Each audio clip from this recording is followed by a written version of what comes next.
주님께서 여러분과 함께 마테오가 전한 거룩한 복음입니다. 주님 영광 받으소서. 산에서 내려올 때에 제자들이 예수님께 율법학자들은 어찌하여 엘리야가 먼저 와야 한다고 말합니까? 하고 물었다. 그러자 예수님께서 대답하셨다. 과연 엘리야가 와서 모든 것을 바로잡을 것이다. 내가 너희에게 말한다. 엘리야는 이미 왔지만 사람들은 그를 알아보지 못하고 제멋대로 다루었다. 그처럼 사람의 아들도 그들에게 고난을 받을 것이다. 그제야 제자들은 그것이 세례자 요한을 두고 하신 말씀일 줄을 깨달았다. 주님의 말씀입니다.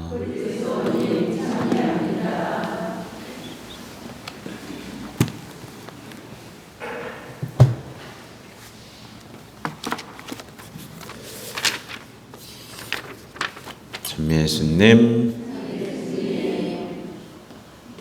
하여튼 잘 지내셨다니 다행입니다. 네, 전 아주 죽을 뻔했습니다. 아주 그냥. 하여튼 살아있는 게 다행입니다. 아무튼 그래도 누워서 푹 쉬고 못했던 기도도 하고 못 봤던 책도 보고 잠도 많이 자고 네, 더 자고 싶었지만 돌아왔습니다. 하여튼 오늘 보면 이번 주 내내 굉장히 거친, 어떻게 보면 우리는 원래 좀 부드러운 얘기를 원하잖아요. 성당에 오면 좀 이렇게 토닥토닥 하는 얘기를 원하지만 이번 주 내내 듣는 얘기들은 정신 차려. 너네가 그 시대 율법학자 바리새이가 될 수가 있어? 라는 이야기의 톤들이 이제 울려 퍼지고 있죠.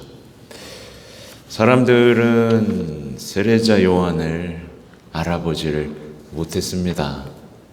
정말 그 귀한 예언자가 자신을 찾아왔고 예수님을 만날 어떤 그 길을 닦아줄 그 멋진 예언자, 태중에서부터 성모님과의 만남을 통해 이제 마련된 그 예언자를 알아보질 못했어요. 그리고 제멋대로 다루고 말았죠. 지켜주지 못했습니다. 결국 어떻게 됐어요? 예수님을 알아보지 못했죠. 강도보다도 못한 죽음을 맞이하도록 소리 지르고 없애버리라고 십자가에 못 박으라고 말하는 그 불행한, 그 끔찍한 삶을 살 수밖에 없었던. 근데 오늘 예수님의 말씀은 예언이죠. 제멋대로 다룬 이들은 예수님을 고난받게 할 것이라는 예언. 그 예언은 오늘날에도 유효합니다. 오늘날에도 이루어지고 있는 예언이에요. 아주 끔찍하죠. 오죽했으면 성모님이 무관심, 모독이라는 말로 이 시대에 회개를 요청하고 있으시겠어요? 많은 그리스도인들이 예수님을 알아보지 못합니다. 네. 여러분 알아봤죠? 알아본 것 같아요? 알아보고 만났습니까? 알아보고 만난다는 게 뭡니까? 알아보고 만난다는 건 삶을 이제 바꾼다는 얘기죠. 삶을 바꾼다는 얘기고 날마다 행복하다고 고백하면서 내가 가진 그 기쁨을 전하는 것에 내 온 삶을 바친다는 얘기예요. 만났으니까. 그분이 없던 삶과 있던 삶은 완전히 다르니까. 없는 삶은 상상도 할 수 없이 끔찍하다는 걸 알기 때문에 저는 만났습니다. 이분은 구세주입니다. 그러면서 전하지 않고는 못 배기는 예수님을 전하는 것이 최고의 선물이 된다라는 그 사명 속에서 인생을 살아간다는 뜻이죠. 전처럼 살 수 없다는 뜻입니다. 근데 많은 신앙인들이 어때요? 신앙은 고백해요. 근데 회개는 거부해요. 되게 안타까운 일이에요. 자신에게 비춰지는 그 복음의 빛, 그 복음의 빛으로 나아가면 인생은 달라지는데 자꾸 죄의 어둠으로 숨어버립니다. 이게 뭐예요? 어둠의 자식들이에요. 빛의 자녀로서 빛 속에서 살아야 되는데 복음의 빛이 쫙 비추면 좋다라고 하는 게 아니라 호도독하고 숨어버리는 거예요. 내가 살던 방식, 죄의 어둠으로 막 달아나는 겁니다. 제가 반복해서 말씀드리겠지만 예수님의 복음이 이렇습니다. 여러분, 이제 용서하고 사랑하고 사는 거예요 라고 말하면 사람들은 나 그래도 힘든데 그냥 나 인간적인 위로만 해주면 안 돼요? 라고 숨어버리잖아요. 그죠? 숨어요. 반응이 없어요. 또 해방되어야 할 그 죄의 어둠, 다시는 거기로 들어가시면 안 됩니다. 회개해야 합니다. 라고 말하면 내가 원하는 욕구, 심리 분석 속으로 숨어버립니다. 하나님 나라는 이렇게 행복합니다, 여러분. 이렇게 얘기하면 어때요? 하나님 나라는 그렇던데 저는 지금 너무 불행해요. 그러면서 과거의 불행, 아픔, 상처 속으로 또 숨어버립니다.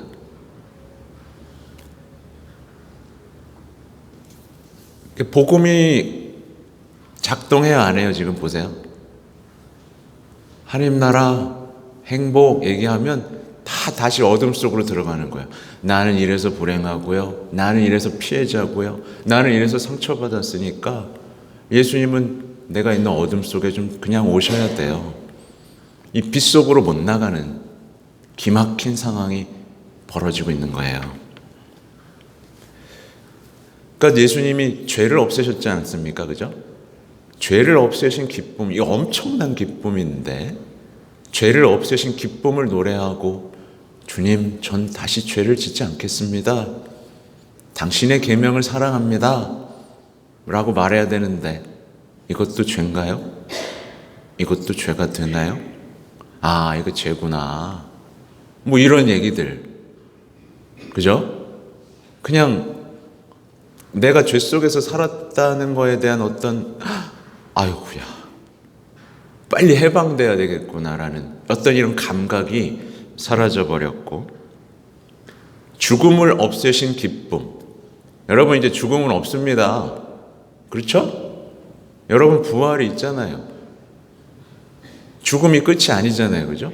죽음을 없애신 기쁨, 죄를 없애신 기쁨, 이 얘기하면 신부님 그래도 살아서 좀 즐기고 삽시다. 이런 얘기가 그냥 다시 돌아오는 거예요. 굉장히 끔찍한 시대를 살고 있습니다. 그러니까 예수님의 말씀에 아무런 반응이 없어요. 아무런 가슴을 하나도 치지 못하는 놀라운 시대를 살고 있어요. 우리는요, 잘 생각해 봐야 됩니다. 이 시대는 여러분 주변에 이상한 사람들이 있어요, 없어요? 이해가 안 되는 행동을 하는 사람들이 있어요, 없어요? 많죠. 심지어 배우자도 어떨 땐 이해하지 못한 행동을 하죠. 왜 저렇게 행동할까? 상식적으로 이해가 안 되는 행동을 하는 경우 우리 보통 어떻게 해요? 심리적으로 왜 그럴까를 분석하기 시작합니다. 이 시대는 모든 것을 그렇게 심리적으로 분석해요. 우리 시어머니는 예전에 불우하게 살아가지고 막 이렇게 계속 분석만 합니다. 이해가 돼요, 그죠? 이해가 되는데 사랑하게 돼요, 안 돼요? 예? 이해하긴 되는데 사랑이 돼요?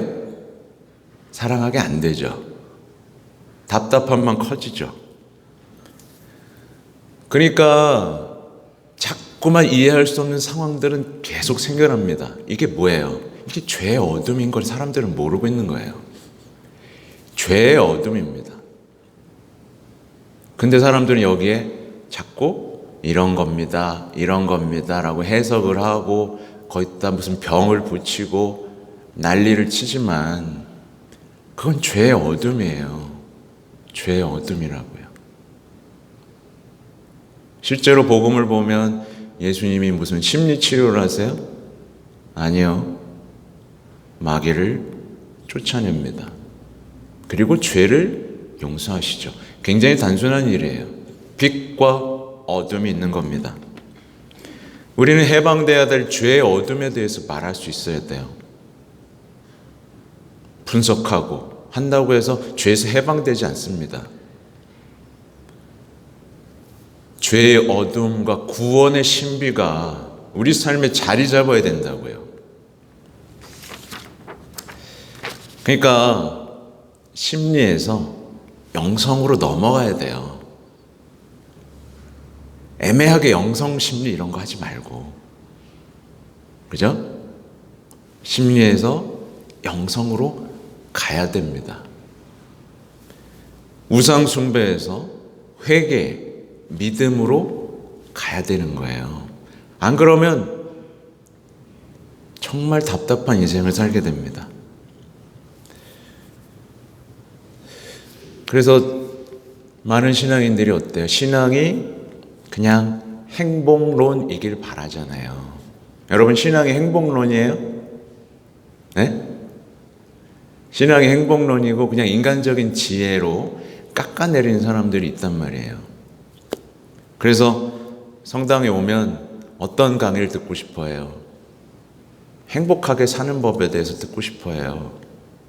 그리고 덜 미워하는 방법, 용서 잘하는 방법, 이런 거 듣고 싶어 합니다. 근데 여러분, 하나님 나라가 왔습니다 라고 하면 기뻐해요, 안 기뻐해요? 안 기뻐하는 거예요. 그건 상관없어, 난 지금 불행해 죽겠어. 이게 반복되는 겁니다. 하나님 나라를 바라봤을 때 삶이 바뀌고 거기서 여러분, 덜 미워하는 법이라는 게 복음에 있어요, 없어요? 오히려 뭐가 있어요? 박해받을 때 행복하다는 얘기가 있어요. 왜? 하늘나라가 있으니까. 용서가 어려울 때 어떻게 해야 되는 거 있어요, 없어요? 없어요. 없는 얘기들을 우리는 자꾸 듣고 싶어 해요. 단순해지질 못한 거죠. 믿고 회개하고 하나님 나라를 살면 되는 건데 자꾸 어려운 얘기들을, 있지도 않은 얘기들을 듣기를 원하는 겁니다.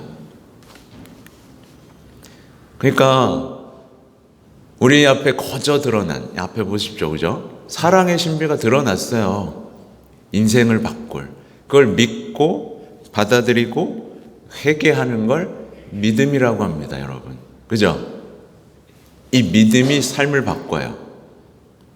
근데 사람들은 성당에 와서 열심히 하면 원하는 건 다 잘 될 거라고 믿습니다.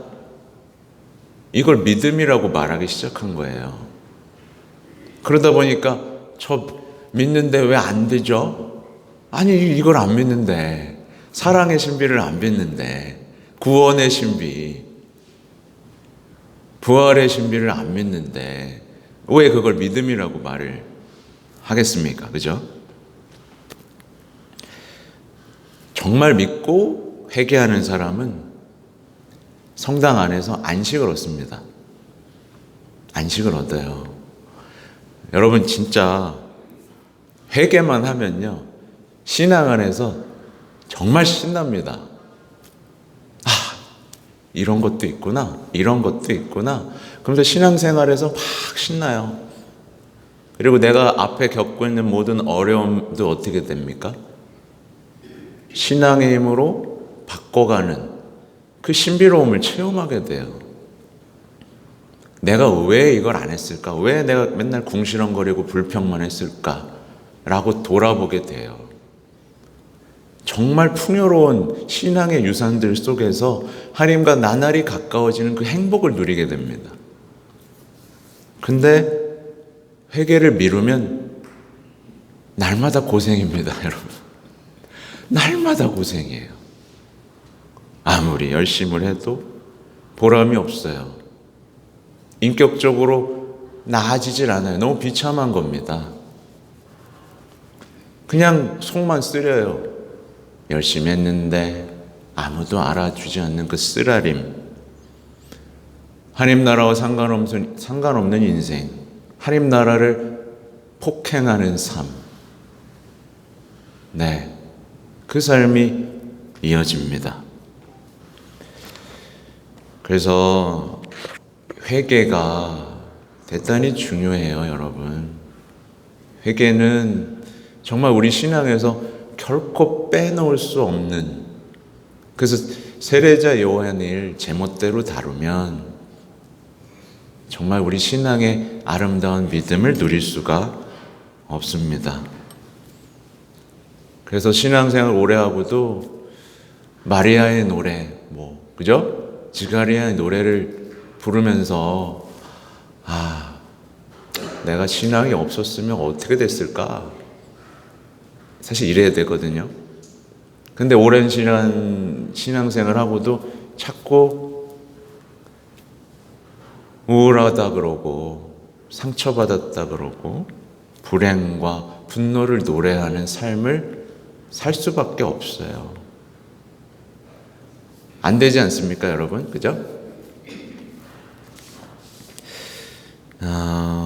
고해성사를 하실 때 판공성사는 최악의 기회입니다, 여러분.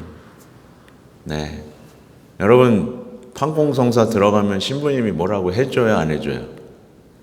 안 해주죠?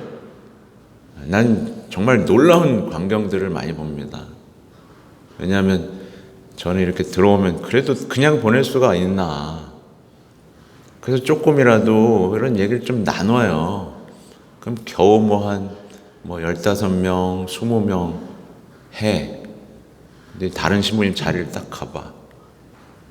그러면 40명, 50명을 봤어요, 이미. 여러분, 판공은 최악의 고해성사를 보기에 가장 안 좋은 기회입니다. 가장 영적으로. 여러분, 종합병원에서 유명한 의사 찾아가고 싶어요? 아니면 동네 돌팔이 찾아가고 싶어요? 제가 선생님, 신부님들을 돌팔이라고 그러는 게 아니라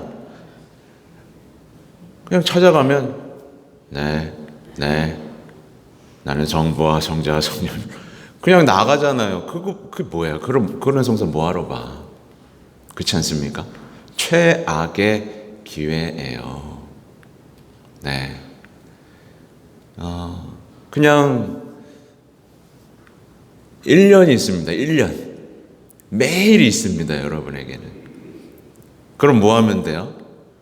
그냥 솔직하게 여러분의 솔직한 삶의 이야기를 하셔도 돼요.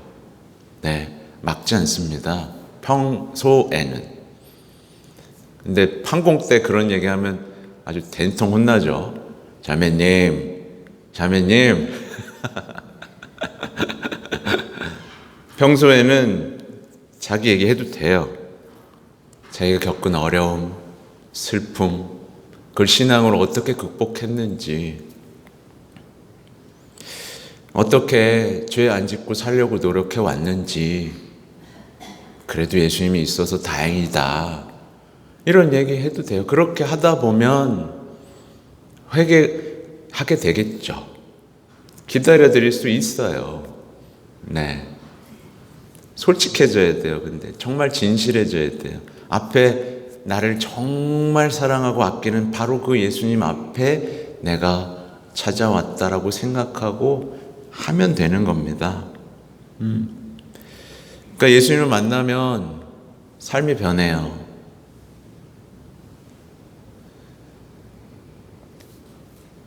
그 백인 대장이 십자가에 못 박혀 돌아가신 예수님을 보고 참으로 이 사람은 하느님이셨다 라고 고백합니다. 여러분, 어떻게 됐을까요? 그 사람 전처럼 살 수 있었을까요? 그분이 하셨던 말씀을 다 찾아봤겠죠. 뭐지? 다 물어보고, 저분이 그동안 뭐라고 말씀하셨습니까? 제가 그동안 몰라 뵀습니다. 저 하느님을 만나고 싶습니다. 너무 후회가 됩니다. 바꿨겠죠. 아무튼 이 시대에도 똑같이 늘 회개가 요청되고 있어요. 특히 성모님을 통해서. 성모님을 예수님이 보내셨잖아요. 그죠? 근데 이 말씀조차 제멋대로 다룬다면, 제멋대로 다루고 있어요. 현재 교회는 이 말씀을 제멋대로 다루고 있습니다. 그러니 예수님이 어떻게 되시겠습니까? 잘 생각해 봐야 돼요. 네, 성모님을 받아들이지 않으면 우리는 자신에 대한 사랑 속에서, 자신에 대한 상처 속에서 신앙에 대해서 아무것도 설명하지 못하고 그 무엇도 전하지 못한 채 우리는 비참하게 죽어가게 될 겁니다. 아무튼 판공 준비 잘 하시고 이 기회를 놓치지 마세요. 네, 이 기회를 통해 정말 내년으로 미루지 마세요. 네, 이 기회를 통해 우리에게 오시는 그 사랑의 신비를 마주할 수 있게 되기를 바랍니다. 아멘.